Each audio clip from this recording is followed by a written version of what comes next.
You have now arrived at Stadium and Gale. The snap, the kick, it's been blocked again! Oh my! It's been blocked again! He's going to heave one deep down the field. It's going to be to the goal line. It's going to be gone! It's a touchdown! And the Gators have won the game! Tyreek Cleveland! Oh my! I can't believe what I just saw! Dropping back to throw, pops and fires the ball over the middle. It's Dory! It's Dory! Got a touchdown! Dory's got a touchdown! Oh man! Dory's got a touchdown! Hands it off to Harvin. He comes back. Say goodbye. Ahmad Black, in his final game as a Gator, takes it all the way home and sends Urban out a winner. You have now arrived at Stadium and Gale.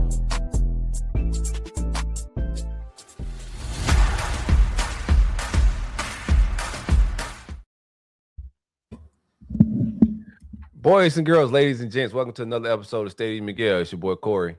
It's Dan. Delatory. And your boy Jay Scott 25. What it do, y'all boys? What up, 2-5? Yes, sir. Good to be back with y'all, man. I missed y'all last week. I'm sorry. All good, man. You warm? How y'all boys feeling? How y'all weather the southern winter blizzard? It's cold. Yeah. We had allegedly, reportedly, I didn't see it, but we reportedly had snow flurries here in Gainesville on Sunday. I think when I woke up and took the dog out, it was like 19, 20 degrees Sunday morning. I'm enjoying it. I think it's because I know it's leaving, and that at some point in July, when I'm out like watching summer practice and it's 147 degrees, I'm going to be wishing it was a little bit cooler. So I'm enjoying it now. I'm not shoveling snow. We don't have iguanas here, but I know you guys, Jordan and Corey, I'm sure you got hibernating iguanas all over the place. No, they dead. They died? No, they just go to sleep. I think they just sleep. Take a little chill pill. They wake up once they get back warm. Yeah. We discard them like they dead. Oh, very good. And they are an invasive species. If they look dead, we ain't gonna just like, all right, bro, just vibe there until you get back right. No, we gonna go ahead and get them out the way. bringing them in, putting them in the guest room, Nah, making a bed, man. a little pillow. No, we ain't trying to nurse them back. They're a nuisance, bro. We ain't trying to nurse them back to good health or nothing, man. But Honey, put some tea on the pot. We gotta warm them up. No. I'm enjoying it. I like a break in our normal. This is like historic lows, and I appreciate it, man. My heater definitely wasn't in shape at all. It struggled for a night or two, but I'm enjoying it, bro. I can't complain. Yeah. Speaking of not getting beat up, Nick asked about the cold, and I texted you guys this morning. I went to the hockey game last night, and my throat just stopped working. My voice box just said, nope, not doing this anymore. So I lost my voice yesterday. Not screaming, not yelling, not doing anything. I was at the hockey game, and it was, I think it felt like 21 or 22 degrees outside. In Tampa, played Boston, huge win, scored a goal, let up 5. It was 5-1. There was a goalie fight. Then all of a sudden, everything changed. The Bolts pulled it out in a shootout to end the game, but it was cold, man. It was very, very cold. And after Gasparilla, where we were getting about 40, 45 mile an hour winds out there, I think my body was just like, we're just going to shut you down for a little bit. So about 915 Halls cough drops later, we're getting through the show today, but it is going to be a little bit of a struggle by your boy. So we're going to be lobbing some softballs to the other guys to carry the show today. You sound better. I don't know if you remember. This is pre-Jordan, but I did a Monday pod in like the Centurion Lounge in Las Vegas after a 4-day bachelor party. That was a struggle. Yeah, this is very different. I wasn't on a bender. We had a luxurious time at Gasparilla, the most luxurious Gasparilla I've ever had. I was home by 7.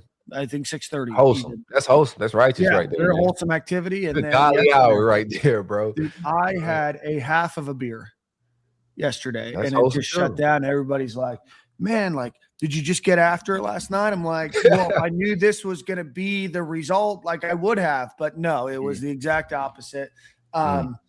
man, I lived in the Midwest. I know cold. Man, 20 degrees in Tampa with the wind just sitting there for 3 hours. Jordan, brother. I saw you. Oh, I said, cold. ooh, I just know that wind cutting out there.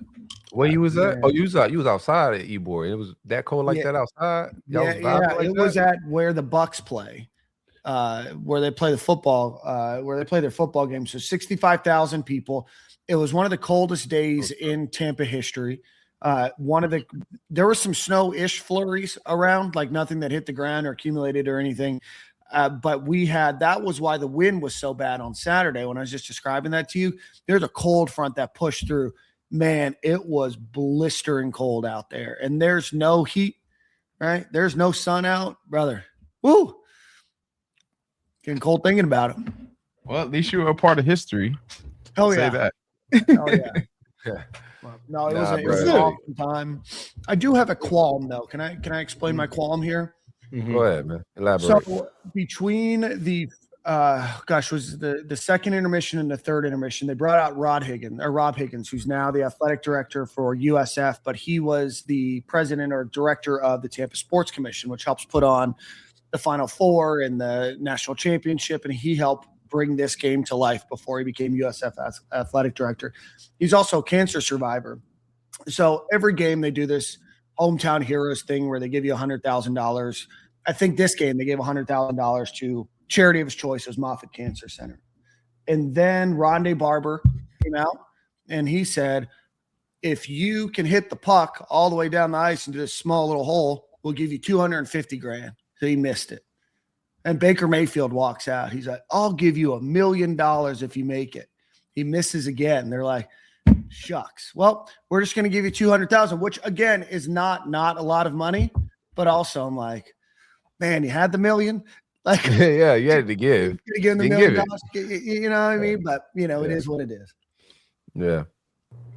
Yeah, that's kind of that's a weird game to play, right? Like, I think certain you either give them the money or don't. But like, if you do it when it's around, okay, if it's just for money in your pocket, that's one thing at a halftime show. But when it's for like cancer, bro, like, like what are we doing here?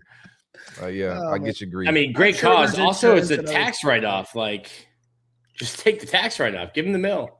Yeah, it's a great story. It was just everybody looking around. We're like, because there was like some fans booing and that he missed it and kind of making fun. I'm like thinking to myself, because I didn't have a voice at this point. I'm like, that's for cancer research. Probably shouldn't be booing. But anyway, enough about that. It was a lot of fun. I met a Stadium and Gale listener just walking the concourse. So that was really cool. Oh, nice. That's different. Them, so not in the bathroom. Jordan, what about you? How's your weekend, brother? It was pretty good, man. Typical dad stuff. I was trying to find ways to avoid from going outside because on the weekend is usually tons of outside time. But I took one for the team and just put on my little Scully and just had the hands in the pockets while the kids was playing around at the park and just right out front of the house. So it was pretty boring for me, but it was nice that they got to enjoy the cold and they were taking it like some soldiers, man. I didn't think they were gonna be able to stay out there that long, so they were frozen once they came back in the house. So, but it was a nice weekend overall. Yeah. Nick, wife was in town this time? Wife's in town, had help. Okay. Yeah, we went to gymnastics on Friday. Frankie's first gym meet. That was good. She made it through three rotations, 3 out of 4. She made it through 75% before it was time to go. And the meet started an hour after bedtime. So I was worried Frankie killed What's happening at Saturday. these meets, man? Like, break it down for me. At gym meet? They're fun. They're fun. Yeah, so but why are they doing 2-year-old gym meets after bedtime? Like we can't move it up. Florida gymnastics. Older ones. Yeah, I got confused. Florida gym. We went as fans. We took Frankie to Florida. I thought Frankie was doing gymnastics. Oh, I'm glad I wasn't the only one, Corey. Yeah, that's why I say explain this. Yeah. No, I want to know how 2-year-olds have meets, man. I was confused, bro. All right, I get it now. Don't question how crazy of a dad I can be. I told you to belt Harlem's right arm to his side, but Frankie is chalking her hands up, and we're getting on the balance beam, the vault beam. I don't know what it's called. Anyway, Friday was good. Then we went to Frankie's gym Saturday, for like free play time. She just runs around, jumps on things, jumps in the foam pit. And then Sunday I was at basketball. Fired up what I thought was a doozy after the game. Just didn't put the numbers up. You ever have those? Like you think, hey, this tweet's about to cook. Oh yeah, I've had that. And then the numbers just don't show up. But the algorithm's off right now too, man. Like this shadow banning, like Elon got the app everywhere right now, so everybody probably just ain't see it. To be real with you, yeah, I put it was the College Dropout. Kanye thought maybe it's just too old of an album for. I saw the little. Yeah. I thought that was a great one. Yeah, I put the Alabama A on the Bear mascot. I wrote the G League Dropout on the bottom. Put some work into it. This wasn't just a freestyle. This was an album. Nick lost out to some AI flop somewhere. Oh, that's hilarious to put that. Yeah, to put a lot of work into a tweet and it flopped. Like that hurts, man. Like, bro, I put a lot of effort in this, man. Felt washed. I bought a new AI app. All of that. It didn't even work out. Oh man. But yeah, basketball game was great. It's crazy. Like Alabama's been really good under Nate Oates. They just refuse to play defense.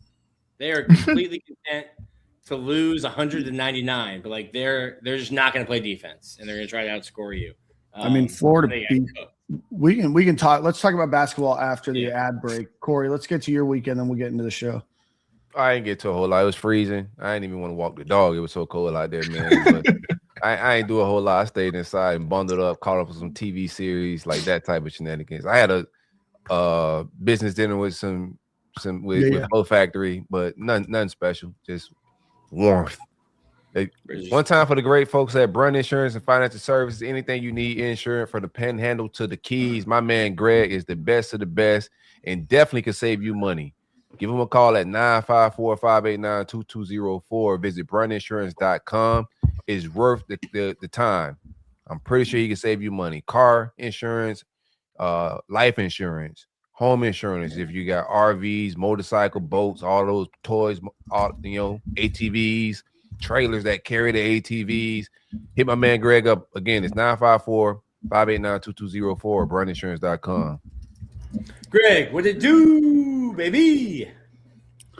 And one time for our friends over at the Dicus Burke and Lewis Law Group, they were on the attorney side. Now they are fighting the attorney, or pardon me, they were attorneys on the insurance side. Now they're attorneys fighting for you against the insurance company.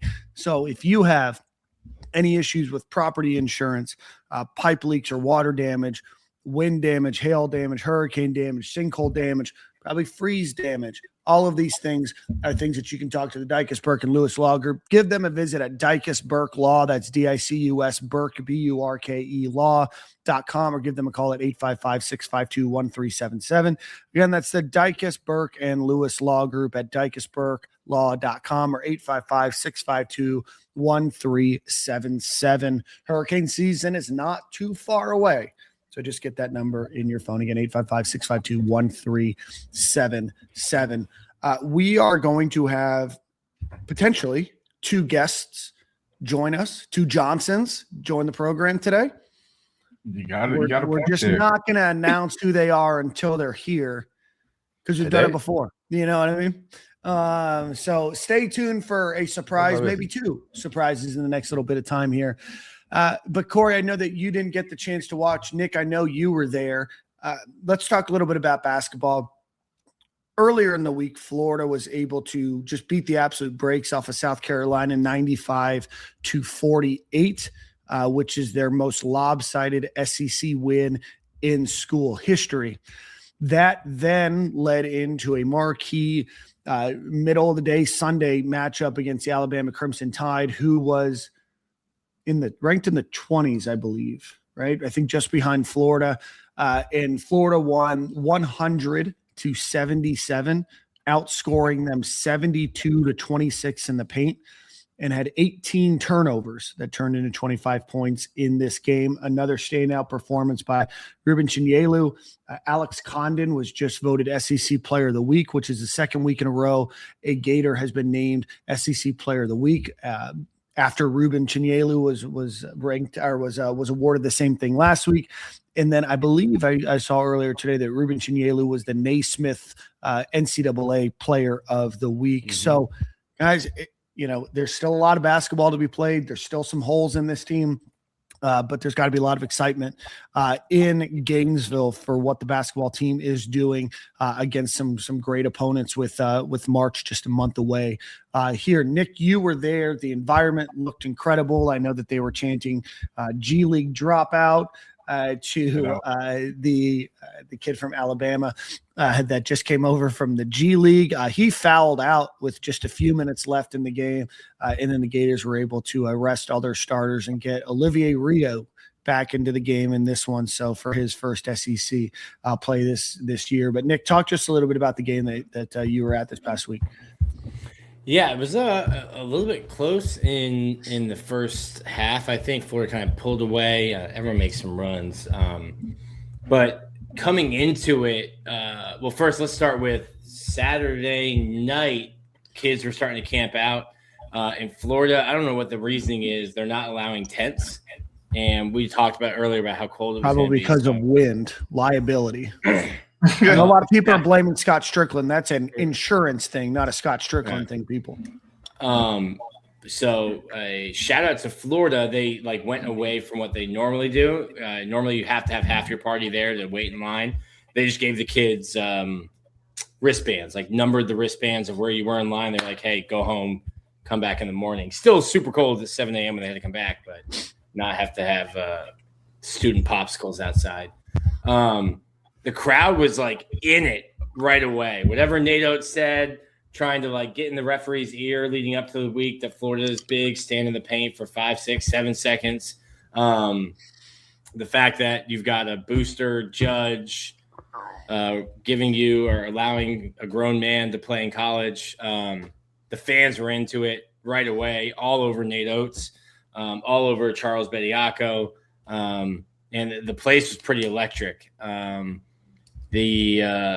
I think the biggest thing for me was one, Boogie keeps playing better, but Florida had, correct me if I'm wrong, Dan, I think it was 71 points from the front court, and Alabama scored 77. Ruben Chinyelu had, I think, 13 and 17 or 11 and 16, something like that. It's his 13th double-double. He's been playing exceptional. One of the coolest plays for me was they ran a pick and roll, and they get a point guard or a guard on Ruben. And Ruben at 6'11", 265 is just shuffling his feet, chest up with a guard, forces a pass. They run another pick, another screen, and another guard gets matched up on Ruben. And then he's playing defense on this guy, moving his feet. He might be tight end number 1 on the board when the draft happens. Ends up forcing a shot clock violation. Said too, yeah. Ends up forcing a shot clock violation. Just unbelievable defensive effort. And I think Alex Condon, Tommy Houck, Ruben Chinyelu, all three of the big guys, I think, almost took exception. And we had some of the basketball players in office signing some stuff 2 weeks ago, and they were already talking about Alabama and this whole situation. So I think they were keyed up. But, yeah, that's 5 straight against Alabama. Boogie played well. Hold on, Nick. You may. I just want to ask a quick trivia question here because I want you to keep going. Jordan or Corey, did you guys watch the game? No. I Okay. didn't check it out. So Sorry. guess how many 3-point shots the Gators made and scored 100 points? None. Okay, your answer is none. Jordan? I'm with Corey, maybe none. 3. No. 3. Just 3 of 13 from 3 in this entire game. A ton of points in the paint. Alex Condon, 25 points. They got to shoot at a higher percentage than that eventually. They did well. No. They didn't take threes. They only took 13, so they still only shot 23%. Yeah. But they do have to figure out their 3-ball because Boogie Flair and Xavier Lee both went 0 in this game. Again, didn't matter in this game. Would be cool to see them put that all together Now you're going to win in different ways, especially when you have a Tommy Hawk and Alex Condon who played the way he did last game, and then the way Ruben Chinielu's been playing. But if they can put it all together, you're starting to gel. It seems right. Yeah. You know, early in the season it was struggling, but you know, to put up 100 points, the trajectory is going the right direction. This is the way they're playing is how you want to be playing early in February, late January. So, you know. Yeah, I think Boogie keeps getting better. Like he had 15, 8, and 8 steals, broke a UF record for most steals in a game. 3-point shooting is what it is. Like Xavier Lee, I know every game gets on him. Like this is just what it is. Like we have enough of a sample size. Like we have enough of a sample size right now that like this is what you're doing at this level of competition. You can go back and look at like what he shot percentage wise at Princeton. Cool. How many games? What's the record? Like we're 25 something games in to the season, 20 games, 22 games into the season. Like this is what you are. 22. This is how you're shooting. Yeah. They've already switched the rotation in the minutes. Like Urban Klauscher is getting way more minutes. He had 27 minutes. Yeah, Xavier Lee just 17 minutes in this game, 6 points. Yeah. Urban 27 minutes, 11 points, 4 for 8 shooting, and had one of the 3 threes that they made. Yeah, I think right now. I mean, they'll play Texas A&M, who is playing hot of late. But I think for Florida, the front court, Nate Oates said it after the game, is like everyone's scared of Florida's front court, and they should be. Like after seeing it in person, like and what they can do. I think the biggest thing, like I think Florida should be the favorite to win the SEC regular season, to win the SEC tournament. When you look in March, you've got to be old or you have to have great guard play. And right now, Florida is old but doesn't have great guard play. Well, they don't have great offensive guard play. Boogie Flynn is probably the best guard defender in the SEC, at least right now. At least from what I read. You guys know that I'm a minor follower and understander of the game of basketball. Yeah, he plays with a lot of effort. 8 steals was a record. He's done well getting his hand on the ball. Yeah. He could be up there. Urban and Xavier are not liabilities, but like you're not writing home about their defense. This is a great comment. Corey's head is shiny AF. Hey man, that's cocoa butter, bro. I buy the best cocoa butter you can find. My guy K-Rod. I'm gonna say he taking care of that skin. Don't play got with to, it. Man. That melanin juiced up, bro. Whoa. It's a great graduation photo. And then Champy, Gator fans can thank Arizona. We showed them how to win. Showed who how to. I don't get. Maybe being a little clearer. Arizona. I think you're an Arizona fan. I guess. Well, Arizona beat Florida. Shoot, right. That was first game of the year. We showed who how to win against who. We lost Arizona. Yeah, by the way we lost. Arizona played big. By the way we lost. You learn. It's like the coach. The joke don't hit right away. Like we trying to figure the joke out. That means it didn't work. We appreciate your money. Didn't work. It's like the coach in Mighty Ducks 3. You learn a hell of a lot more from losing than you do from winning. He explained it, but they don't shoot a lot of threes. Arizona's nasty. Like Florida's losses on the year outside of like Missouri, TCU. Florida's losses are to Arizona in a neutral site game in Nevada. Yeah. UConn in a neutral site game in New York, and then at Cameron Indoor Stadium. By 1 point, yeah. Yeah, no, it's going to be really cool to watch this team continue to grow and prosper and figure out who they are and figure out what their identity is. But you went 3 for 13 from 3, and you shot 17 and 26 from the free throw line, and you still won by 23 points by putting up 100 spot by resting your starters with 2 minutes left in the game. That's a dominant victory. Yeah, I think they only had 1 or 2 turnovers, and both were like late in the game. That's efficient basketball. Yeah, 2 total turnovers. I think it was like plus 16 turnover margin and like 25 points to none in terms of points off turnovers. They have an identity, Dan. It's just like it's kind of like what Todd had said, but like the identity is you're going to have to play big and probably play ugly. Like I don't know I don't think they have the shooting to get out of holes like they did last year. Like last year, they're down 9, 10, 12 points with 8 minutes or under 8. And you're thinking like, all right, whatever. That's like 2 stops and 3 walk threes and you're up. Like they don't have that. Now, I do think you won't, I haven't checked that metric that we brought up, Dan, the kill shots, the 10-0 runs. I haven't checked that. I think they still haven't. They still have not allowed a 10-0 run this season. So because of how good that front court is, I think you might not get into those situations where you're down big. But if you get into March and you have like a bad shooting night, like it's one and done at that point. So I think that's kind of why you look at teams with guards who can shoot or teams that can shoot their way out of slumps. But the announcer said it best. The team just looks, they're imperfect, but the team just looks like they have a lot of fun playing together. You're watching Ruben Chinyelu continue to egg the crowd on. When Bediaku was walking to his seat for the rest of the game, there's just something about the team, and obviously a lot of these guys, that are on the starting roster or that are playing good minutes, you won a national championship together. Totally get that, but they just do seem like a team that likes to have fun and pass the rock around. A lot of assists, a lot of moving the ball around, not even just amongst the guards, but inside the paint and everything else. So huge win for the Gators. Nick, you said what, 5 in a row against Alabama? 5 in a row against Bama, and 4 of the 5 they scored 100 plus. The one game they didn't score 100, they won 99-96. Yeah, I said like a Todd Golden thing. I think that's like his culture, because every team, they felt like they all enjoyed playing ball together. Like the team chemistry has been on point. And we're doing like roster flip overs here, but for some reason, like the team energy and because basketball, the chemistry got to be on point in that game. So yeah, I think talking to Todd before the year, he was worried about Boogie because he's never coached someone who, like, coming out of high school was as highly rated as Boogie, a top 20 kid, and I think top 15 or 20 kid in the nation. Yeah.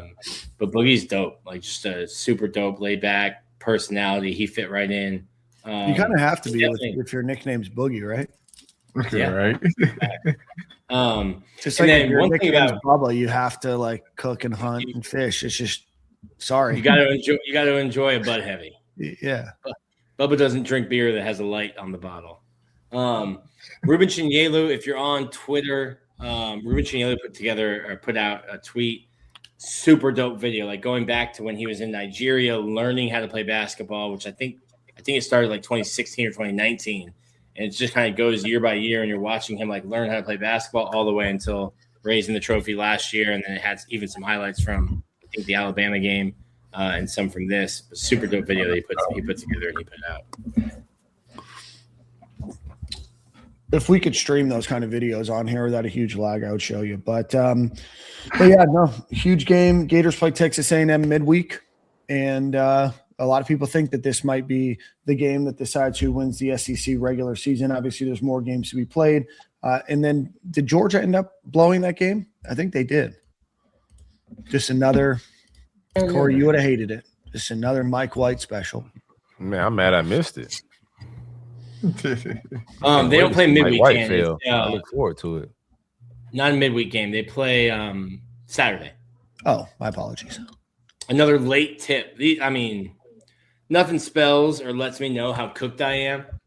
I put it in like a group chat with my boys. I was like, bro, these 9 p.m. tips are murder. And they were all like, could you imagine yourself pre-kids? And I'm like, honestly, no. Could you imagine being in something called the Southeastern Conference and you tip off your games at 9 p.m. Eastern time? Yeah, it's just old. I'm washed. Sorry, man, I missed the whole great boxing match because joint didn't start at like 12 to midnight, bro. There's no way I'm catching that fight, bro. We need to. That's how them pay-per-view fights be, bro. I can't do it no more. No, let me.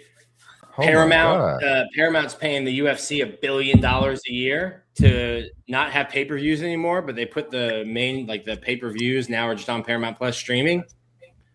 Whole event was over by 11:30. Oh, that's whole beautiful. Event. Whole event. Old Dan would be criticizing all of you. New sourdough sous chef Dan. Yeah, let's throw it on at noon. Bro, you got to get this thing rolling early, man. I cannot do late. Like, who's watching boxing at 1 a.m? The main event starting at 12:30 is insane, bro. Like I got a life. It's just like, hey, we don't need 37 fights on the card. We don't need to start at 2 and end at 1:30 a.m.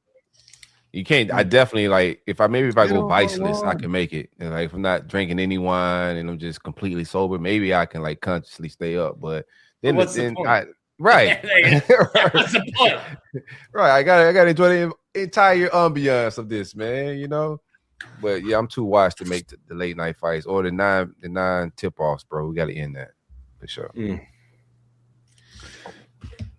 Well, Gators have the midweek off. They will play Texas A&M on Saturday. Texas A&M is playing Alabama on Wednesday. If you're looking to do some scouting and send your work up to Todd Golden, I think you can send him your scouting work after that game is over. But enjoy the midweek off, and the Gators will play Texas A&M. As we get a little bit closer to March Madness and the SEC tournament and everything else, we'll get Neil or we'll try to get Eric on. I know his schedule is complicated, and maybe we can do a pop-up show with him and the boys over at Florida Basketball Hour. Go check them out. They are going to have a significantly more comprehensive update on the basketball program, and you can check them out on our feed. Maybe once every 8 or 9 days, we'll put a show out for them, but go check out their Patreon and go check them out, a part of the Stadium and Gale network. If you're watching, a lot of you watching right now, if you could hit the like button, subscribe button, the retweet button, that would be great. Not going to see many stats, so we're not going to break down the game at all, but do want to congratulate Austin Barber, Caleb Banks, Tyreek Sapp, and Jake Slaughter, who participated in the Panini Senior Bowl this past weekend. If you're looking for something fun to do, go check out Caleb Banks' practice reps. Just out there, just doing gangster things, man. He was moving them cats left and right, throwing them boys out the club. I really miss that boy, man. Made me slightly mad because I didn't get to see that all year. Let's be honest, it was somewhat of a waste just off of the way our offense was performing. So I still get to just gloat on a Gator that potentially gonna be in the first round and be balling. Sure. So I ain't tripping on that. For sure, just a great story, bro. 3-star kid, that just came here, put his head to the ground and just got after it, bro. Got better every year, and we didn't really get this, like you said, we didn't get to see it this year, but we get to see in his final little college experience, bro. Like he's just a dominant guy. You be playing with the best of the best as far as seniors in the country, and he out there dominating. A couple of times, shout out to Slaughter. Him and Slaughter had a very good rep, and Slaughter, I thought, held his own better than most of the offensive linemen I've seen from the Senior Day clip. So, yeah, everybody think from the Gator side, we was represented well at the Senior Bowl. Yeah, Taylor Lewan found some clip. Somebody asked Jake. There was an interview at one of the practices, and Taylor Lewan was just like, "Yo, that is the most offensive line interview I've ever heard." And people were like, "Oh, what are you hoping to do this week?" And Jake's like, "Dude, just play football. Just trying to bang heads with the boys." And Taylor was like, "Yep, that's it." He was like, "Do you want to play in a zone scheme or a gap scheme?" He's like, "I just want to play football." Like, all right. Well, speaking of offensive linemen, we've got Rod Johnson waiting to get started. So before we do that, let's give a shout out to 6-1, baby. Let's go. Let's do it.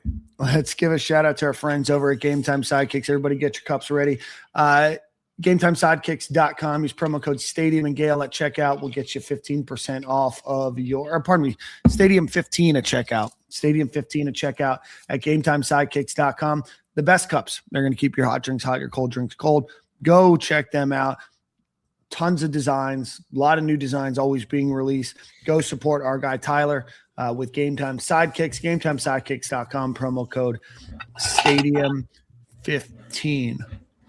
And with that, let me get a real intro for him. Mm-hmm. From the 561, we're going to welcome Rod Johnson, who played for the Gators every game in 2014, making multiple starts at right tackle. Ended, unfortunately, his career at Florida with a spinal condition. But Rod, man, we are super, super excited to welcome you to Stadium and Gale. Excited to be on with you guys. Wham, boozer, what it do? Joy. 561 in the building, man. Del Rey's finest, man. What's up with you, my boy? What's going on with it, man? How you doing? I can't complain, man. Thanks for joining us. Well, Rod, we're going to start this the same way. We kind of start all of our interviews with former players. Talk to us a little bit about your recruitment to the University of Florida and how you ultimately decided to go to Florida over Florida State, West Virginia, a bunch of others. My recruitment kind of started off pretty slow at first. I mean, I went to a junior day at USF, and when they had offered me, just like a whole bunch of schools just started, just diving in, trying to get a piece of the pie, trying to figure out what's going on. And then I got that big Florida Gator offer, and I don't know, they weren't really making no noise back then, but what I'm saying, I still entertained it because my first SEC offer. But then when I actually went up there to go visit the school, like go watch a spring practice, I think that's when I kind of like fell in love with it.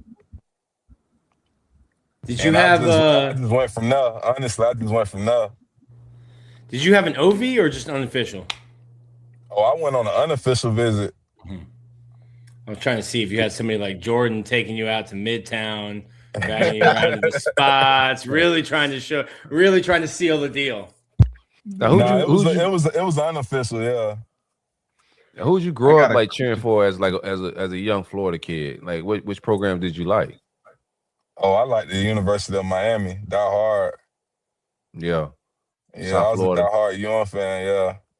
We flipped both of y'all boys, man.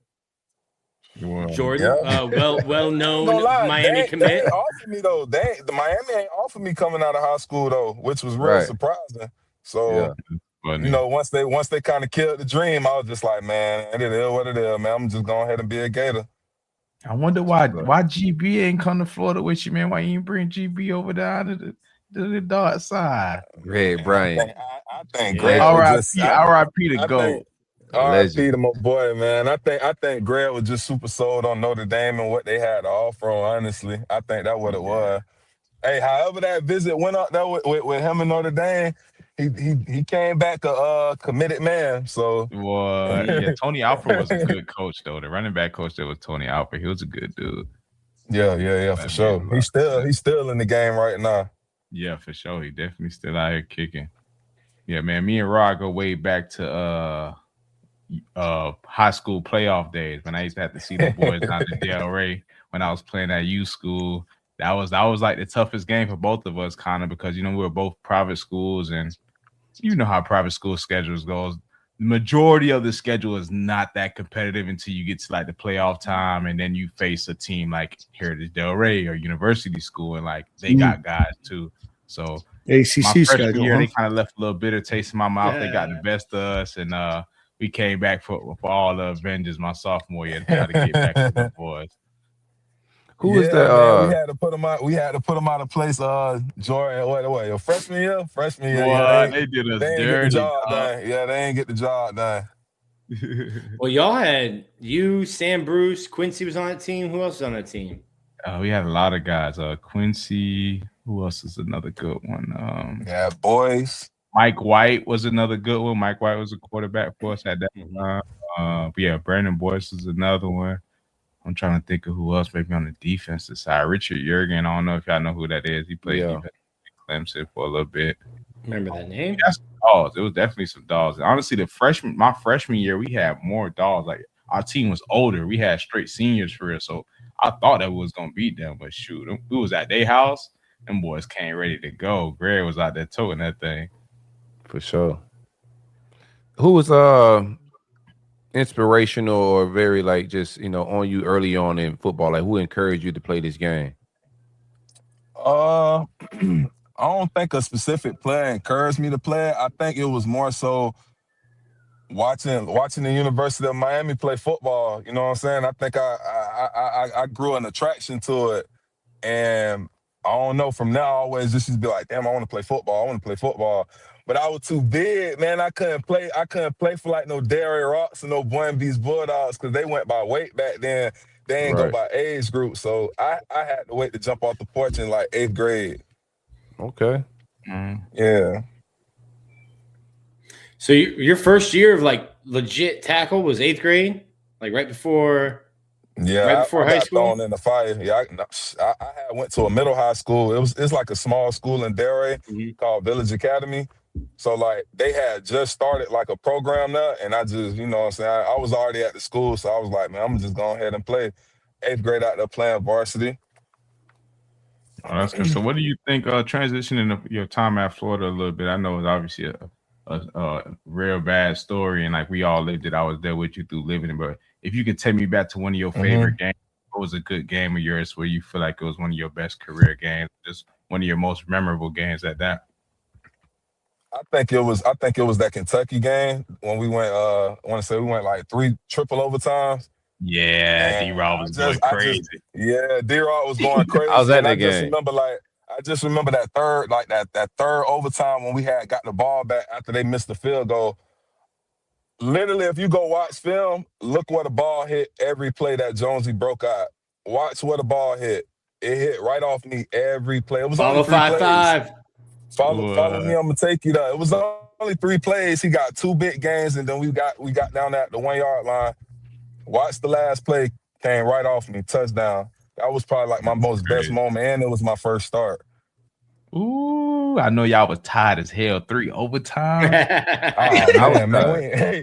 we didn't even make it out. Man, we didn't even make it out that night, bro. Yeah, you can't. Everything was closed. Everything closed so quick that night. Everything closed quick. I was there for that game, man. Man, we might have finished that game probably like 12 o'clock, bro. I ain't even gonna lie to you, bro. It was that long. Yeah, I remember watching that when I was like, that was a fire game. I ain't know nothing about D-Rob. Obviously, I was a Hurricane fan at the time. I wasn't even at school yet, and I was just watching it. I'm like, wow, this boy, I don't know who he is or where he from, but he sounds special. Oh, yeah, D-Rob amazing. Honey Thunder, that boy is amazing. That boy is amazing. For sure. He's still out here eating, man. Yeah, I wasn't. Yeah, for real. When he went off the other day versus Seattle, I was like, yeah. I mean, it was only a matter of time. You just got to just keep giving him the ball. He'll show you what he could do. For sure. 100%.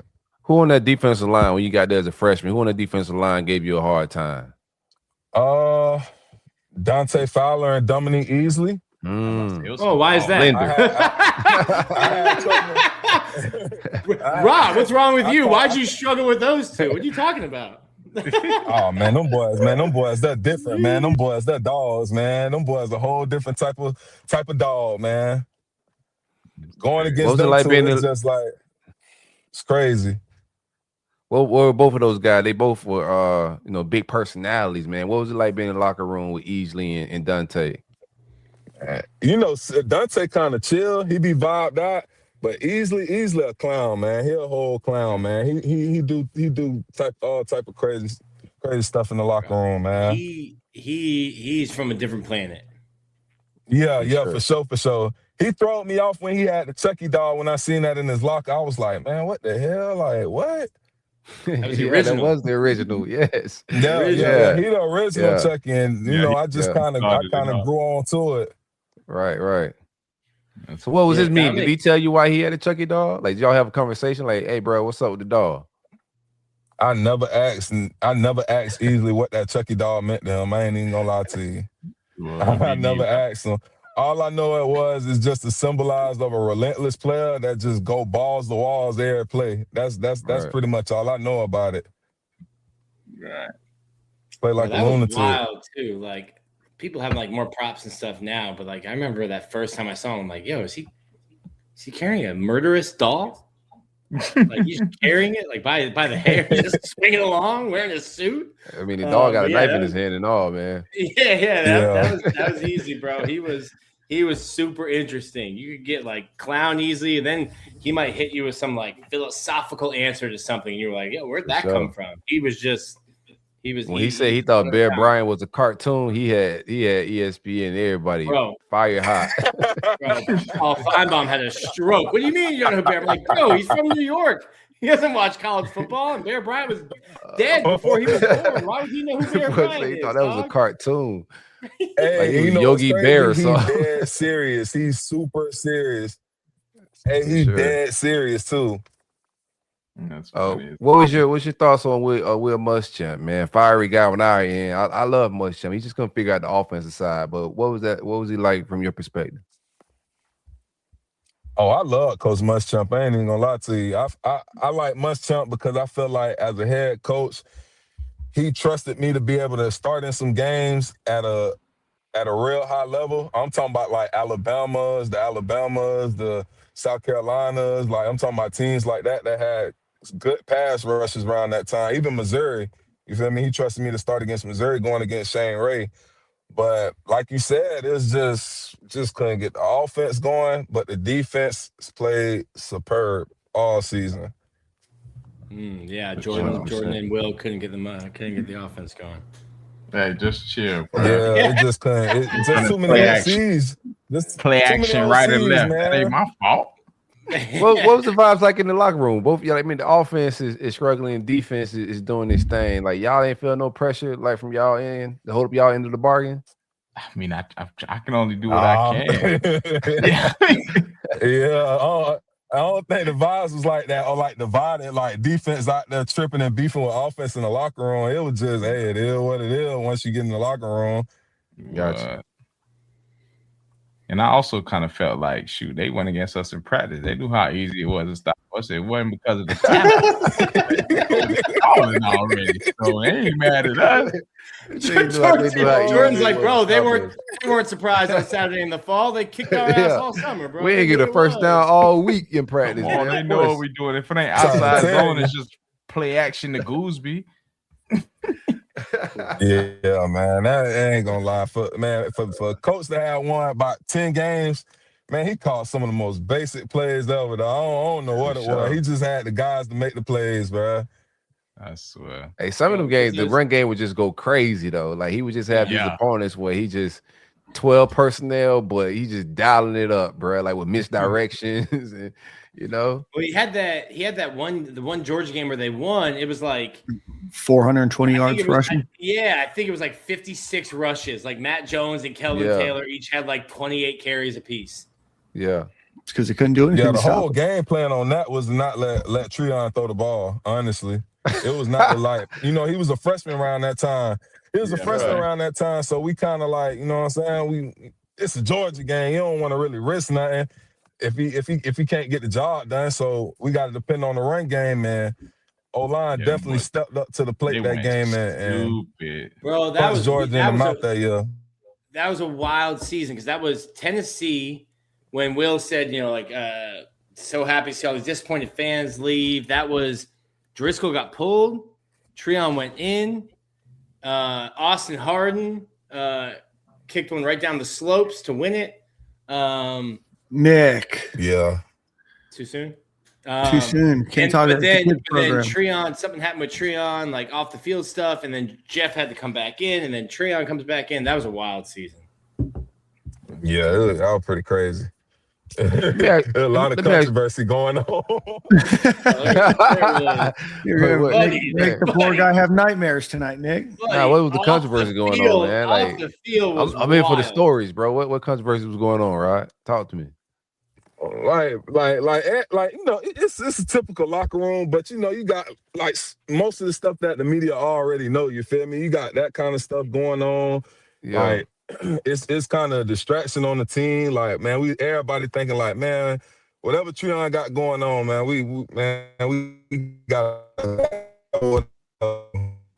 random news that just popped up out the blue. You feel me? Right. Yeah, like 13, it's just crazy. So police report after police report. Yeah, man. Listen, I think we was the most toxic team in them 3 years, bro. We had to been the most toxic SEC team in the country, bro. I ain't gonna lie to you, bro. In them 3 years, I think Urban got y'all beat, my boy. Urban might have y'all beat. They didn't have social media back then. Got us beat, but we weren't too far from the back, though. We weren't too far. Yeah, the coach. I mean, he came right out the Urban, so the coach was still off a little bit. So it ain't far fetched, but them boys was definitely toxic as hell when Urban was here. Let me ask you this, Rod. Do linemen, do you guys have like a favorite running back to block for? Like, do certain running backs read your blocks better or more patient? Like, what's that like for the offensive line? Y'all just block for anybody. It don't matter. Pretty much just block for any running back. It don't matter because each running back got their own type of finesse game. So however they hit it, they hit it. I think you, as an offensive lineman, you start to feel more for how the running backs like to hit it. So that kind of teach you how to stay on your blocks like longer and not stay on it too long. Right. If that makes sense. Mm-hmm. Try to get to that second level. Yeah, that's the main thing. No, for real. Hey, Rod, I want to wrap this up because I know your playing career got it ended early, and I was somebody, and I saw you retweet a tweet of mine from like 2014, not that long ago, because I thought you were definitely destined for the NFL, and who knows. But that's it. That's a moment and part of your story, and I know it was April 3rd, 2015, the day that changed your life. Talk to us a little bit about how you dealt with that kind of sudden news and how your mind goes from all I do is play football to now the one thing that I've done. And obviously you're more than that, but something that you've done for so much of your life, all of a sudden just ends abruptly. Talk to us a little bit about that kind of mental component of it. I think the main thing was that I had a super deep love for the game so much that I allowed football to become my identification as a person. So, like, I also feel like even going through high school and, being 15, 16, 17 and seeing all this success so early, it was just kind of like, well, damn, I don't really know who I am. I don't know if I'm Rod Johnson that's sitting in somebody's classroom or sitting in front of a professor, or if I'm just that football guy. And I kind of grew into that football player. Like, you can ask all my teammates, they'd be like, well, Rod loves some football. He the only lineman that come out here jumping around as if it's a game, but it's practice. You know what I'm saying? That's how much I enjoy actually being out there on the field and getting better and being around the fellas. You know what I mean?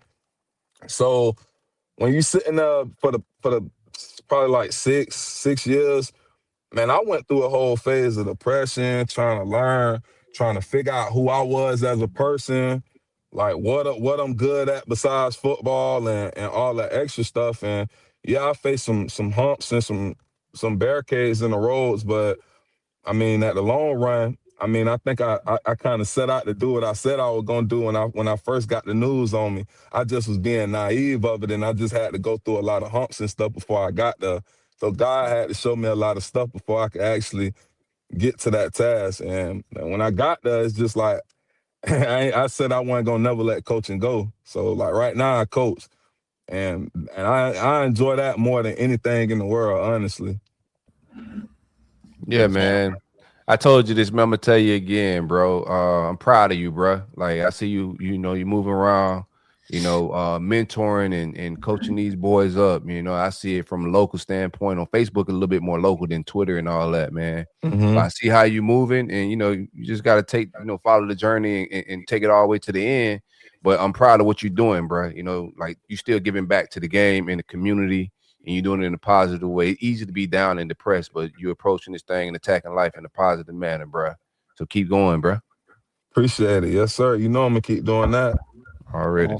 Rod, well, we're going to let you go, my friend. Let everybody know where they can follow you on social media, man. We appreciate you joining the show tonight.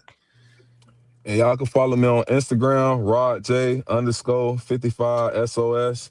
Or you can follow me on Twitter, Coach Rod561. Yes, sir. Man, Boozer. Hey, we appreciate you, Rod. We'll get you back on. All righty, man. Appreciate y'all, man. Y'all have a good night. Right. Rod Johnson. All right, guys. Don't have a ton of time, so we're gonna do a quick ad read, and we're gonna get Fred Johnson on. Are we back to back with 561? This is just a 561 episode, bro. This is what you needed. Let's go. I'll be in the 561 in 11 days. Very excited. I'll let you boy, man. Check in. Got to check in. Adam Killers come see you, Dan. No. Don't need any killers. Don't need any killers. I have all love and admiration for the 561. All right. Just make sure you check in, bro. One time for our friends over at Home Field Apparel. Go visit homefieldapparel.com. Use promo code Stadium and Gale, all one word, at checkout to get 20% off of your order and free shipping. a ton of great designs from all vintage logos, from T-shirts to hoodies to jackets to all sorts of stuff. And they're always producing new content. Go check them out. It's homefieldapparel.com. Use promo code Stadium and Gale at checkout. They've been with us a long time because you guys keep supporting them. Again, homefieldapparel.com, promo code Stadium and Gale. Well, Fred's here, but he left, so I'm sure he'll be back in a second. Rod's a cool story, man. I'm glad that I know there's probably been some ups and downs, but cool story for Rod. All right, he's back. We got our guy. All right, Fred. Royal Palm was finest. The Wildcat in the building. Big Fred, what's up, man? What's happening? How y'all doing?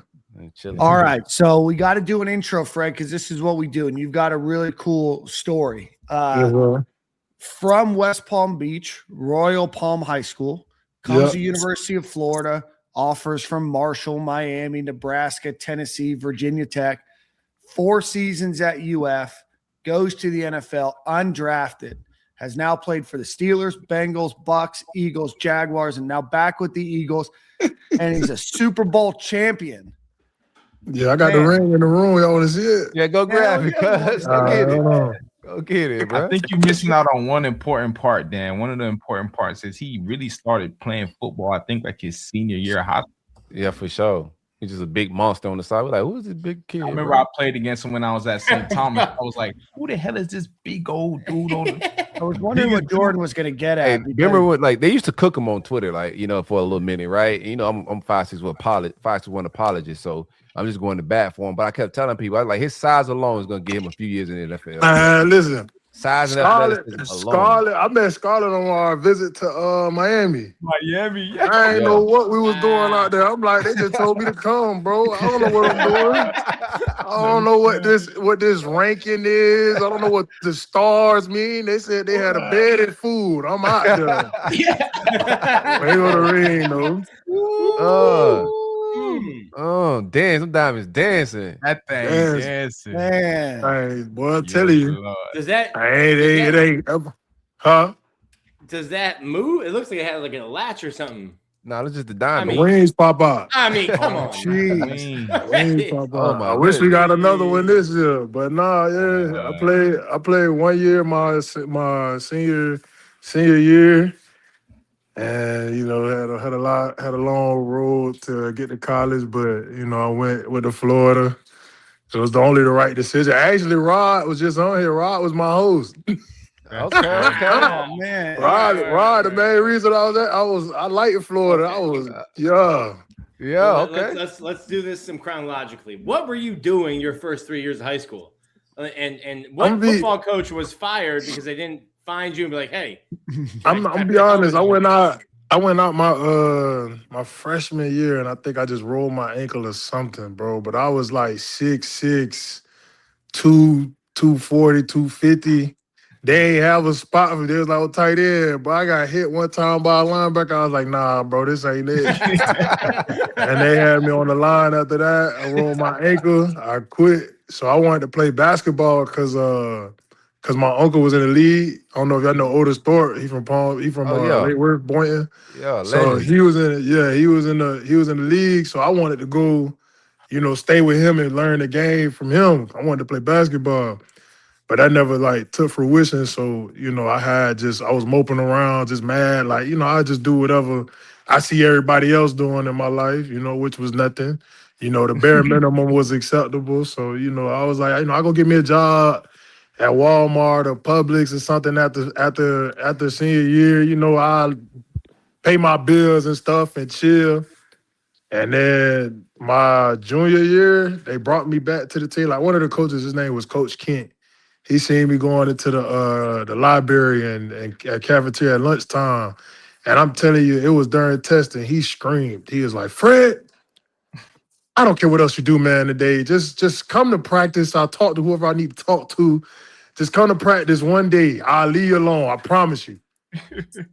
Man, he did not leave me alone. I tried to quit 3 times after that. he did not let me leave, bro. So, you know, I was on the team my junior year, but I ain't play. I ain't touch a field. I got an offer from Marshall actually before I even played Just being a big. football snap. Yeah, That's crazy. Big as It was Marball, the O-line coach for was he with the Hurricanes this year when they went to the champ? Yeah, Remember the little short one, the little short one. Yeah. Ain't never played He O-line in his life. Man, he came to the practice, man, and I ain't even have no like film. He just said, just pull around the corner and hit the dude with the bat. And my Coach Will came up to me and he was just like, Fred, if you do not flip him, I promise you I will make your life a living hell. And it was my dog too. I flipped his ass. I need that offer. But yeah, no, I played 1 year. Had a couple options, you know. Nebraska was never really a place I thought I was gonna go. I thought I was gonna go to Miami. And then I went to Gainesville, man. I fell in love. I was like, you know, this is where I need to be at. We took Gainesville together too, right? Yeah, we took Gainesville, Miami together. Yeah. That boy said he wasn't going to Miami. I was like, dang, why you here in Florida? No, I don't like Miami. No, I don't like them neither. Here, explain this though, because it sometimes it depends on the kid, right? Because Miami's a big city life, and then Gainesville is you know, like explain the difference. And you know, to me it wasn't about the city because you know I'm from West Palm, so it wasn't really about the city life. It wasn't really about the school itself. I loved the campus. I loved the the history of the program and everything like that. It was more so about the coaching staff, like the vibes I got. Like I wasn't a priority, so I just kind of said, you know what, I'm gonna just go somewhere else. I was really supposed to go to Virginia Tech, but they called me like a day before signing day. It was like, we need our Martez Ivy, and that's my dog. You know, Scarlett know him. It was like, we need our Martez Ivy, and I ain't know nothing about stars or any of that. I was like, who is Martez Ivy? Like, y'all keep saying his name. So I looked him up. I said, oh, he a 5-star? Okay. He number 1 tackle. Okay, what am I? Like number 3?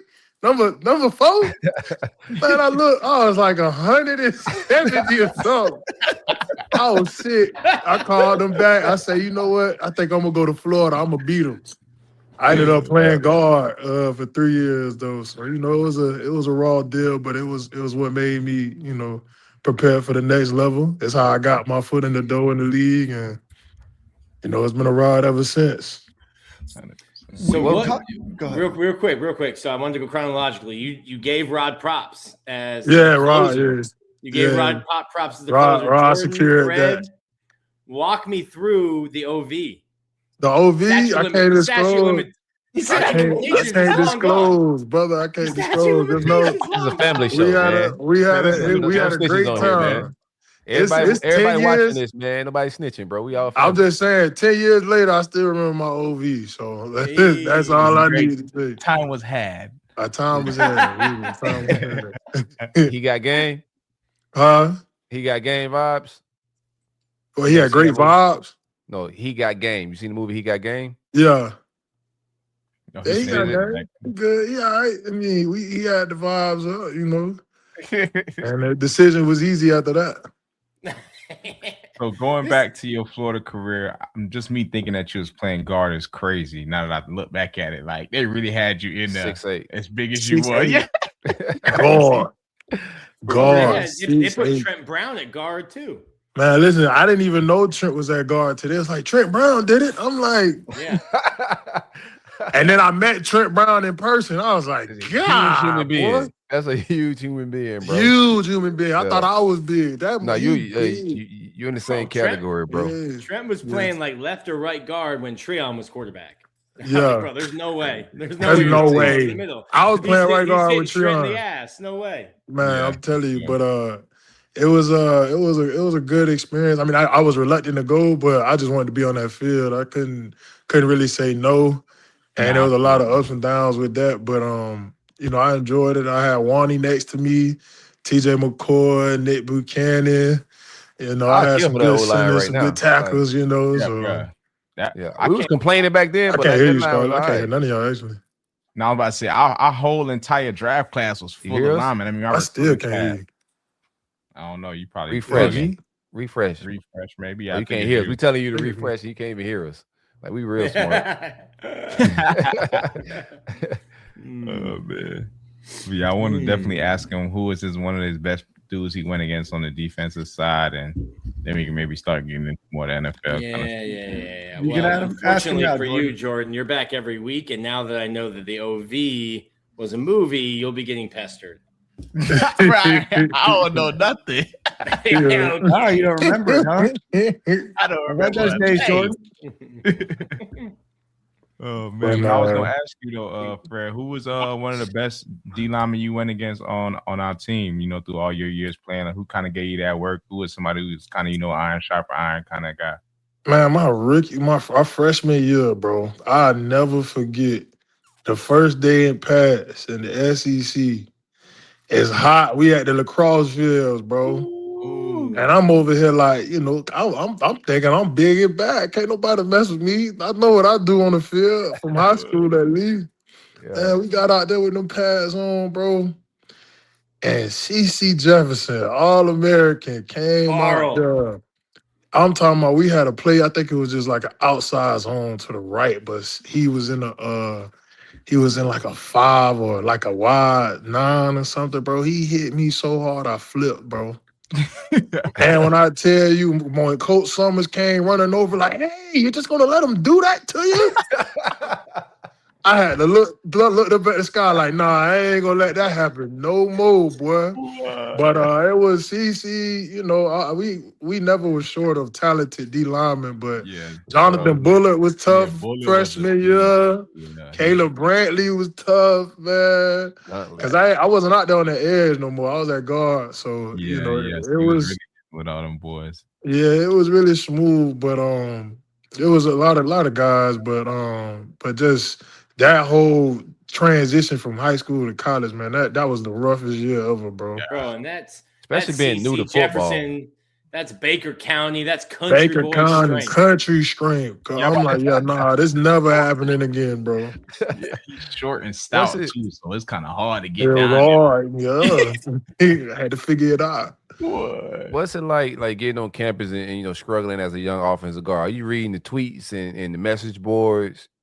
I don't even think I knew about Twitter then, bro. I didn't read none of that. I ain't really, I don't think I really paid attention to any of that. I just went to practice and went home. I'll be honest with you. I went to practice, listen to the coaches, go home. I ain't get into all what fans saying because they love you one day, they against you the next. And, it's all love for them. They are supporters and stuff, and you take every piece of each of their opinions critical. You gonna mess up your day, bro. For real. You can't do that. You got to take it with a grain of salt. Like just laugh it off. Stuff like that. What's your favorite moment as a Gator, man? It was at home. Scarlett know this one. It was at home against Tennessee. Tyree Cleveland, Felipe Franks bomb to win the game. When I tell you that was the highlight, I was like, we can't be touched. And when I tell you I was so tired from running down there to jump on them, and then everybody jumped on us, cause I thought we was finna die in the bottom of that. It was like we won the game. Are we finna die in here? Like we finna suffocate? Like I thought they screaming, "Get off me!" But it was a fun night. That was the hypest I think I seen Gainesville. That was the hypest for sure. Brandon Powell gave Tyreek CTE. Like if you go back and you watch that, he punched her. Punched him hard. Bro, bro, leave him alone. He gave him a concussion for sure. And then he got up out of there. We did the dog pile, and then everybody was running. I was running around the stadium. Everybody, all the fans stood there screaming for like at least 10, 15 minutes, bro. Then we went inside. We sung the song, went inside, lit. But it was I think that was the best moment though for sure. That was the best. That was the highlight. Jordan, who gave you the piggyback ride? My boy. Yeah, I thought that was Florida State though. That was Florida State. But that was a fun game. Like that was the last game of the year. No, it was Michigan the last game. Yeah, But that was the first time we beat Florida State in years, bro. Yeah, and we was part of that Dalvin era where he was mashing us up. So once we got out of that, we got out. We got our dub, bro. I'm talking about we couldn't win for nothing. We don't care. We lose every game. We beat Florida State. It was a good year. That's a fact. But I mean, we went down there, beat them, and then Kodak was in the locker room that game too, right? Yeah. That was the finesse game. That was the finesse game. Kodak wanted to be on our sideline, and they wouldn't let him do it at Florida the year before. So they were like, "Oh, just go to Tallahassee." And then Kodak shows up at Tallahassee. Willie ain't got security. Thinking that he's going to be like their guest, and Kodak shows up in a Gator jerseys on y'all's sideline. Yeah, it was funny because we was like, I think we was on the field. Someone was like, "Is that Kodak?" I was like, "What?" Felipe giving the play out. What Kodak at? Kodak's where? How did the rivalry stack up to you? Because you just mentioned like, hey, I don't care if we're 0-11 as long as we beat Florida State, but there's Georgia, Tennessee, LSU. Them all games now. Don't get me wrong. Them games that was really like, that week of practice, you're gonna be in for it. Like we might restart team run. You never know. Like you gotta be locked in. So I would say Florida State by far is the top Gator rivalry. There's no comparison. But I hated Tennessee. I hated Georgia. I hated LSU. We got a lot of rivals, bro. We got a lot of rivalries, but Florida State, it go Florida State. For sure. Georgia. I want to say Georgia because I almost got kicked out of one of the Georgia games. It go Florida State, Georgia, LSU, Tennessee. Now LSU at night, away game. Violence. That LSU game never failed. It was always rocking. I'm not gonna put the guys' names on blast. They said Death Valley's overrated. Some guys that were on the team last year, and that Neyland was louder than Death Valley. Neyland, Florida State? Neyland, Tennessee. Tennessee used crowd noise. You got to think about that. Yeah. LSU is just fans. LSU is straight up just fans. Good day of pregame in the game. Come out there ready to scream. They don't even talk pregame, I don't think, because the way they be screaming, boy. And then they got the little chant like, "I'm from Louisiana. Yeah. I'm from Louisiana. Yeah. I'm from the boo." Right before right when he kick it, man. Man, freshman year we went out there and I heard that. I said, "Good God!" I didn't know nothing about that either. I'm like, "What is going on?" Nothing. I say, "Jesus, this is hard." But it definitely Georgia, the Florida State, Georgia, LSU to me. Tennessee was cool, but it wasn't really as passionate as the others. Yeah, for sure. They were down for a long time. They was annoying. They were just annoying. I just hated the checkerboard, the orange and white. I just hated it. Clown outfit. I just hated it all. Like, come on, bro. Let's be real. Let me ask you this: who had the best hands on the team? He fighting. Oh, fighting? Yeah. TJ McCoy. TJ McCoy ain't never duck a feed, and I ain't never seen TJ McCoy back down from nothing. I'm talking about nothing. You want to throw them hands? Faster now.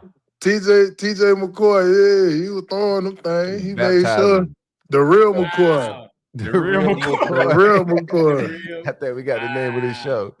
The real McCoy, yeah, TJ McCoy. He was funny with it. He'll never start now, but somebody booted up with him. All right. Boy, he gonna throw them. Because TJ's like my height. TJ's like 5'10". But the realistic out of our class, who had the best hands was Rayshard Jackson. Oh, shot Miami. Rayshard Jackson. Y'all, I know y'all seen the ring. Y'all seen the ring. It's been years out there. Y'all seen the little boxing ring that they had in the locker room. Rayshard was throwing them things, man. I'm gonna be honest with you. JD, he surprised everybody. We thought he was a goner. Yeah. He said, "Mink." He got a sneak nigga because he said, "Mink." We was like, "Oh." running around the locker room. Oh. And then he got snuck. We was like, oh. I'm telling you. Hey, man. how were those set up? What, the boxing ring? Yeah, no, I know not the ring. How would you pick who's going match? Who's done king? It was just if you jumped in the ring, whoever jumped in the ring. But it was so short lived. I think it was that one day that they did the boxing ring and it was done. It's because it hit social media. Insurance company called. It hit social media. But I mean we had some other things in there. Like we would throw like water bottles and stuff, like, locker room stuff, bro. I could say that college, even though you had things like that, it was still love. Like it was still like a brotherhood, bro. Like you wasn't getting beat up in the boxing ring and everybody was like, man, nah. Like JD did that. He apologized to Ray Shaw after, like, you know what I'm saying? Like we here for fun, but I'm also here to let you know that I'm still your brother. Like it was never no animosity taken from him, But they were all say when they hear about the boxing ring, like what champ them say? It wasn't Chet. It was McCoy. McCoy was just like, y'all could not have posted this. Y'all could have just left it alone. Man, he was hot that somebody posted it. He was just like, bro, like, I get it. And he's like, I get it. I get it. But come on. Right. But I mean, it was some fun times, and the worst time was probably the hell week we had to go through with Mullen. No, I can't lie to you. That. Oh my God. What's that? That was probably the worst all season, and like not worst, but like that was probably the hardest all season I think I went through with McCoy. I mean with Mullen. I wanted to quit. 2017, before your senior year. Our senior year, no, it was Mullen first year. So Mullen first year, he get there January. Everybody get back in after winter break. He got us all in there in no logo shirts, shorts. It's like 40, 30 degrees outside. He say, grab the rope. Grab the rope. Niggas running. This ain't the Navy SEALs. We finna go for a jog. A jog where? I didn't sign up for this. I was like, we on concrete. We not on no field. Man, we had to run around the campus for like it was pitch black, like 5, 6 in the morning. Scarlett in my line. No cap. We made like 4, 5 stops. People dropping like flies. People in the morning. Can't even see nobody. I'm thinking they got this professionally done. Like we blocking off roads and stuff. It's cars flying down the university and everything. I'm like, bro, what are we doing? People dropping. He say, just don't let go of the rope. I seen somebody getting dragged through the road holding on to the rope while the rest of the team ran. We had to do all them stadium runs and stuff, man. Mat drills. That was probably the most in shape we was ever in at Florida. Nah, yeah, he got us right. Imagine with Coach Savage, bro. I'm telling you.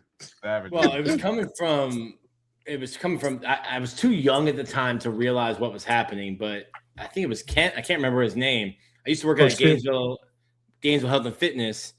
And I used to, like, at night see football players. I'm like, what are y'all doing in here? And they're like, oh, we just came to use the sauna. I'm like, you're squatting. And I was, like, seeing guys working out. I'm like, are you guys not working out, like, with your coach?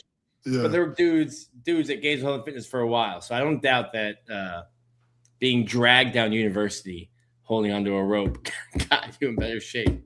Man, listen, it made us better players, though. Like, it prepared our mind from, like, the intensity of a game. Like, when it got hard, you already know the stuff that you've been through prepared you for the moment that you're in now.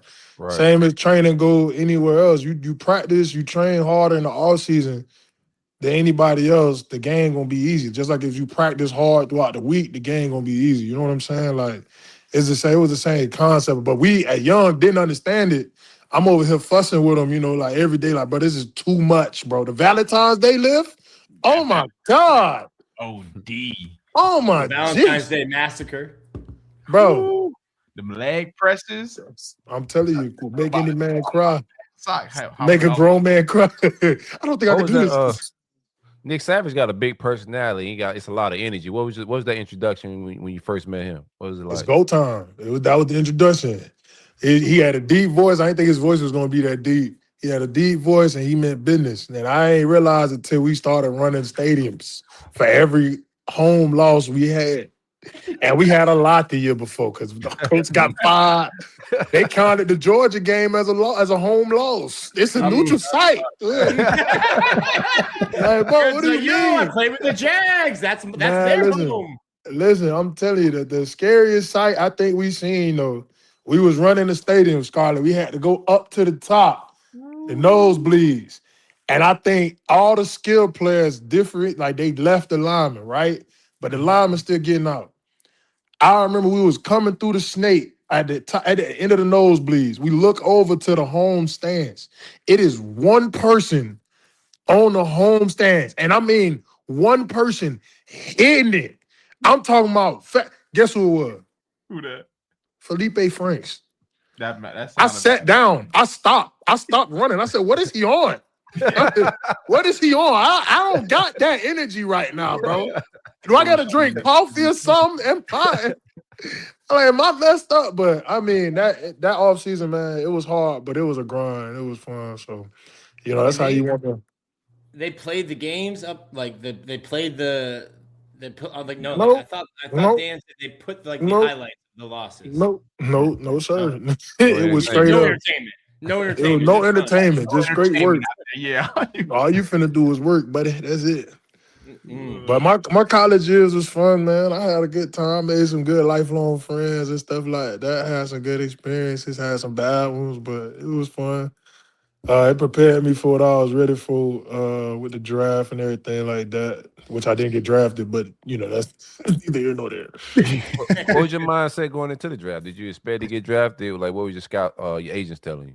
I mean, my agents, I don't really remember that time too much because everything happened so fast. I had got injured prior, like the first day training after the Peach Bowl, and I was out for months, like a month or two, and I was just not coming off, like getting back ready to get revved up and stuff when the combine hit, all the senior bowls went by and stuff, and I was just, I was dealing with a lot. My mom had surgery and things like that, and I was just ready. I was like, I just need to play football. And the month I was injured and stuff, for the soft tissue injury and stuff like that, I was like, am I ever gonna play again? And I ended up going like waiting for the draft. Like we was watching the draft, kept getting calls. Like I had 10, 15 teams calling. Not one of them picked me up. I go through the last pick, Mr. Irrelevant. I'm like, come on, please, somebody. And sure enough, there ain't nobody call or nothing. I told my mom, my auntie, my sister was in the living room. I said, you know what? I'm finna just go outside in the backyard, get some fresh air. Everything gonna be all right. I go out there, I start boohoo crying, cuz boohoo crying. Tears, man. Then my phone started blowing up, 5 teams calling instantly. And I'm like, bro, where y'all was at 10 minutes ago, bro? Like, it's been 72 hours. Y'all ain't even called my name, but y'all want me to come undrafted. I said, you know what? And I just started doing my research, trying to figure out what was the best opportunity. I had the Bucks, I had Pittsburgh, I had the Seahawks, I had a lot of different places. But what really had me really stuck was Mike Tomlin got on the phone, was like, hey, whatever you need, you come in here. And I was like, man, hey, I think I should go there. I think this would be a great idea. And I went out there, just my mindset flipped from, that kid in college that was just trying to get by, go home and, vibe out and rest. It transitioned to that person of, I want to take somebody's job. I got something to prove. I know my story not, over yet. You know what I'm saying? And I went to that camp, and it was probably the worst training camp I think I ever had, like as far as like grueling and like taxing mentally and physically. Like I don't think I ever rested one day just because it was so fast. And I had vets like Mike, like Marquise Pouncey and Al Villanueva. I had some guys that was really, at the top of their game that just took me in and, told me like if I just keep working, it's gonna work out. You know what I'm saying? And I kept that same model through, this about to be year 8. So, it's just one of them things like I was just grateful to be there. I'm glad I went to Pittsburgh. So After Pittsburgh, you go to Cincinnati. Before we ask about that time, Skyline Chili? No, Thank you. not at all. I can't even look. I don't even like the chili. The Skyline chili was better than what is the other one? Gold Star. Oh, I Skyline was better I than haven't been Gold to that. Star. I just ordered chili from Skyline one night after a couple drinks, and let's just say I didn't like it the next day. I'm like, oh, this pretty. I'm like, oh, this pretty good. Next day, I'm suffering. Mhm. I was like, nah. They did Zach Carter dirty. His draft class, they had all the rookies in a social media post, and they made them eat Skyline chili, and none of them had ever had it before. Made them eat it on camera.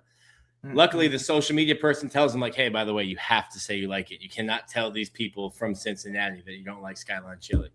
I'm telling you, they gonna. I remember I seen somebody like at a bar pull out Skyline chili cold, the spaghetti, and eat it. Yeah. Didn't even heat it up, nothing, just straight cold spaghetti. I'm like, nah, bro. They got bodies in they They different.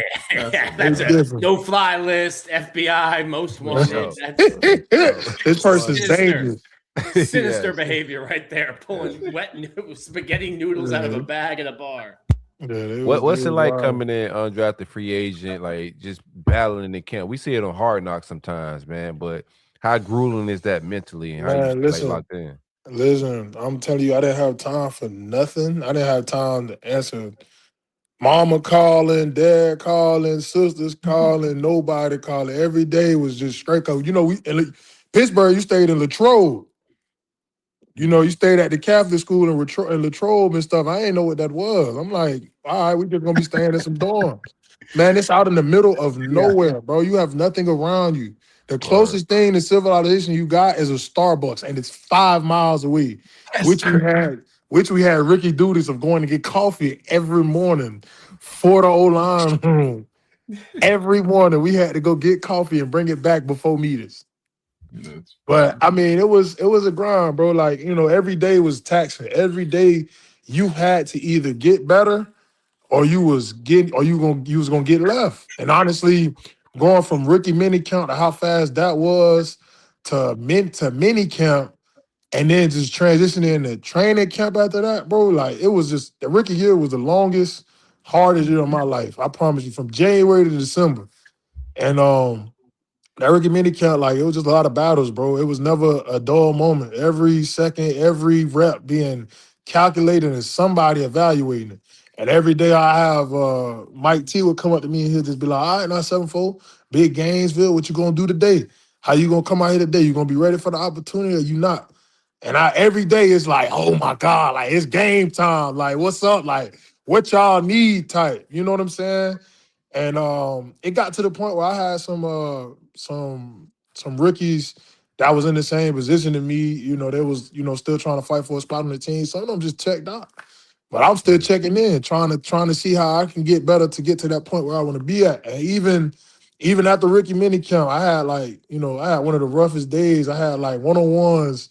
It was like a scrimmage day. We was at a school and we had one-on-ones, but none of the vets was in. So it was every young guy in there. Mike T made me do like 8 to 10 reps in a row. And it was raining. It was soggy. I was going every rep. I'm talking about right guard, 4 reps in a row. I'm lining back up every play. By the 8th rep, y'all think I had any technique? No, not at all. But I mean, I'm just grateful that I went through that, and I had, you know what I'm saying, because I was injured at the start of the year. And, you know, through that camp, I was just preparing myself, like, to be ready for whatever. And, you know, even cut day, you know how cut day go in the league. You know, they got to, by a certain time, they got to cut everybody to 53. So, you know me, I'm seeing dudes walking down the hall left and right that morning. I'm like, they ain't finna catch me slipping. I ain't finna be on my P's and Q's. I'm ready for whatever. So I packed my stuff at the hotel. I went to the facility. I waited in the lobby till I think it was 2 or 3 o'clock, waiting for them to call my phone. Oh, y'all don't have to worry about it. I'm already downstairs. I'm ready for whatever. Let's go. And the GM came down and he was like, Fred, like at 2 o'clock, he's like, Fred, just because you made the 10 on me, you can start working hard.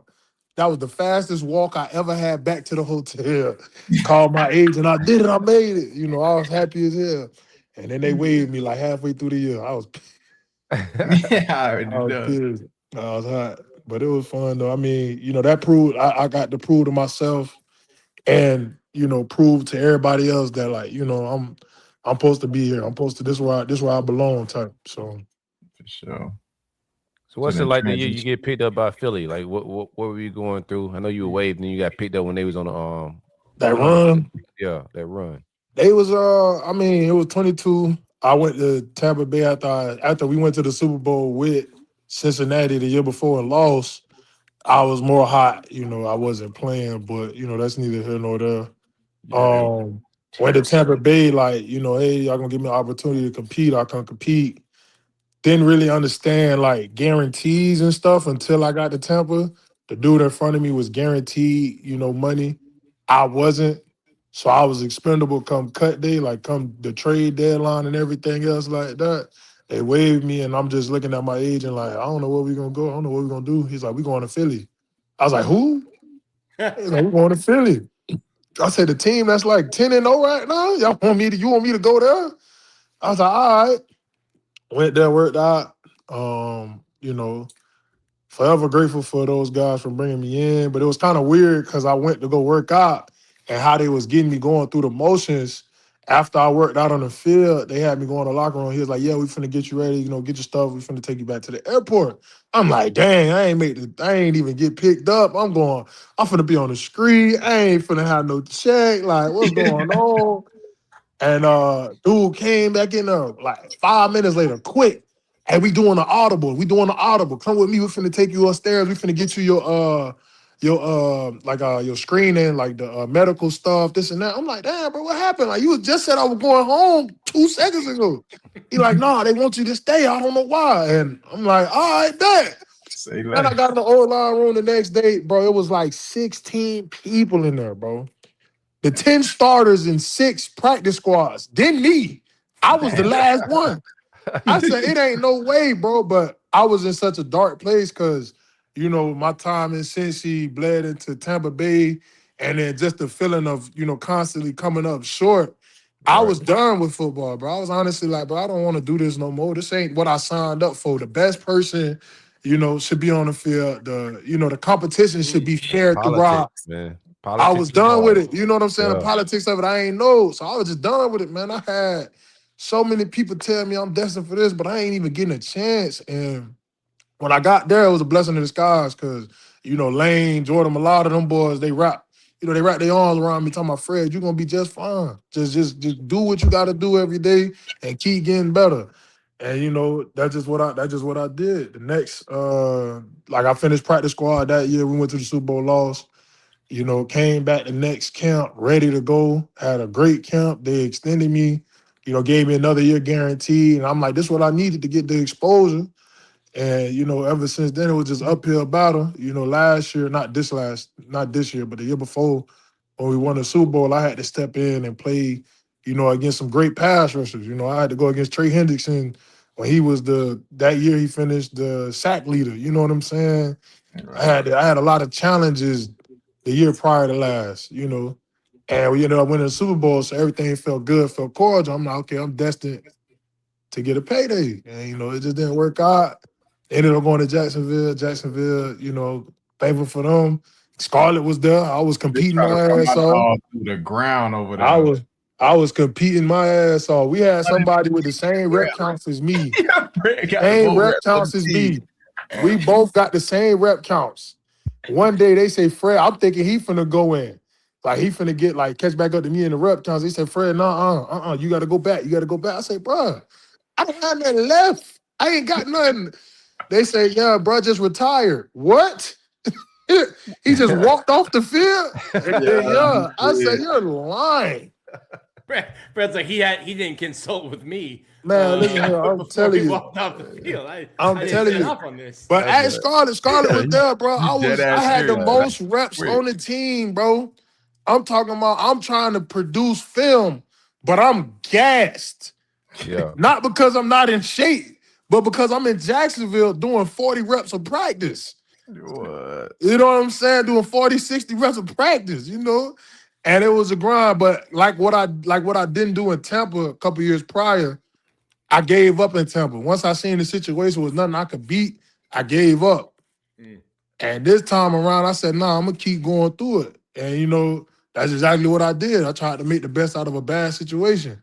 And I ended up getting traded back to Philly. And I thank Jacksonville for the opportunity because it's what I needed to go through. It's what I needed to do to prepare my mind for what I'm about to go through here in Philly, which this year I had to play like 10, 12 games. Some of them snaps was, on the fly, like, Fred, we need you to go right now. It's third, fourth quarter. You're not even warm, but you have to go block Micah Parsons. Good luck to you. So honestly, I just feel like, my NFL career, my college career prepared me for, the days that I got after, till I retire. And I'm excited. I feel like I'm just now coming into fruition of my own. And, I'm ready to see what this offseason got in store for me. I'm ready to see what this year got in store for me. I got big, I still got big dreams. Still want to get, produced to a certain level that I know I can and prove everybody who thought I was supposed to be done, years ago that I'm still here. I'm still surviving. I'm still grinding. So Yeah, you made me a non-liar, my boy. Huh? So you made me a non-liar, dog. Oh, for real? Yeah, bro. I thought I was lying at the time. I ain't gonna lie to you, bro. I'm gonna be honest with you, bro. I said, yeah, Fred gonna be a long time pro, bro, just because he's big as hell and athletic. Yeah. One fucking line. Yeah, for sure. For sure. I appreciate that. That's, and that just, and it's it's most importantly for those people who was, like, I feel like to me, it mean more when those people who had, access to me or was closer to me, whether it be friends or family that I'm no longer cool with no more, and they still see me out here doing my thing that, I was called to do. And being able to be on this platform, being able to give back to the community whichever way I can and, still, see my nephews and stuff, still see me on the screen like, he really doing this. You know what I'm saying? Mm-hmm. And being able to have that type of motivation, it means the world to me. So, I'm just grateful to be out here, still grinding, still doing my thing. Well, you definitely a diamond in the rough, my boy. You beat the odds, and you still prove the boys wrong. Still beating them. Yeah, still trying to. It ain't easy. You got a Chauncey Gardner story for the Eagles days? The mouth of the South, Chauncey. Nah, the greatest shit talkers of all time, man. Nah, not today. Not today. He say not today. Chauncey's a female sometimes, bro. What he said? I ain't really got nothing crazy. It's just, Chauncey's Chauncey. And we got into a little altercation one time, and I just had to let him know, like, bro, this ain't that. And it never will be. But Chauncey to me is just a phenomenal football player, bro. Like, phenomenal, bro. And I think that gets underlooked because of the other antics that he do. And, I ain't saying he wrong or I ain't saying he right. I'm saying it differently. Like, Chauncey's a hell of a football player. We knew that since Florida. All the other stuff clouds up Chauncey's greatness is what he does on the field. You know what I'm saying? And he was here. He helped us get to a Super Bowl. And, I mean, shit, he went to the Bears and they was in contention to be in the Super Bowl. So, I mean, obviously, it's some good there, and it's a lot of things that I wish Chauncey would, work on to maximize his productive on the field. But I mean, shit, hey, he's still on a winning team. He's still doing his thing. He's still in the league. All them Gator boys that's in the league, I want them to succeed and have great, great prosperity and stuff. He fought playing nickel tooth and nail. They were like, playing nickel. He's like, no shot. And then all of a sudden he does, I think it's like end of his sophomore year, junior year at Florida. And now you're playing nickel, you're playing safety. And he about to be, he came out of our class, right, Scarlett? So he about to be. He was one behind us. Oh, he was on behind us? So he about to be what? Draft class. Yeah, he was with our draft class. He's with our draft class, yeah. So he about to be in year 8, still producing at a high level. Jawan Taylor, he about to be year 8, still producing at a high level. I mean, there's a lot of cats that, that came out that was supposed to be great. And, I think them boys just had to go through what they had to go through. But it's never no Florida Gator player that got drafted that was on our team that wasn't supposed to be that guy. You know what I'm saying? We had a lot of talent. We had a lot of dudes, but I mean, everybody got to go through their own, their own situations, and that just, that come with the territory. So, Man, Frank's still getting checks at tight end. man, Huh? Frank's is a crazy story, bro. You go from quarterback Come on. to tight end, special teamer. Do you know what a special? Do you know what a special teamer has to do during the week? That's a grind, brother. You went from quarterback, you can't be touched, so you have to go knock somebody out on special teams every game. That's a fact. And once they realize you good, they gonna start double teaming you. So not only do you have to go from you in the pocket, can't be touched, to you got to be on the front lines with it, brother. You got to be that dog. And but that's a testament, man. That's a testament to him. He got that dog in him. And he let it out when he got to, and I'm just happy that he's still able to chase his dreams. It may not be in the capacity that he trained for all his life, but I'm glad to see that transition. You know what I'm saying? Right. Like Lane Johnson went from quarterback to Hall of Fame right tackle. Right. You know what I'm saying? And it's just crazy to see that. And being that it was him, knowing what he went through at Florida, and I stay saying this, but Florida fans, Philly fans remind me of Florida fans. They love their team, they love their city, but you ain't that dude, or you ain't what you supposed to do, they gonna let you know. And they might let you know while you still on the field playing. Oh, for sure. They might come down and yell it, but that's why I love it. It's just one of them. It's one of them accountability things, bro. And it's just, he went through a lot at Florida that we seen, and a lot more that we didn't know behind the scenes. And I just felt like toward his last year there, he was just going through it. And I'm glad to see that he came out on the other side of that. Very, very professional, very humble. And very much so still out here getting it. So 100%. Oh, yeah. One last question for me. What is, you've probably been asked this a bunch, what is it like clock hits 0, Super Bowl? There's green, black, white, confetti. Like, when does it hit you? Because it probably doesn't fully sink in that moment. What is that like?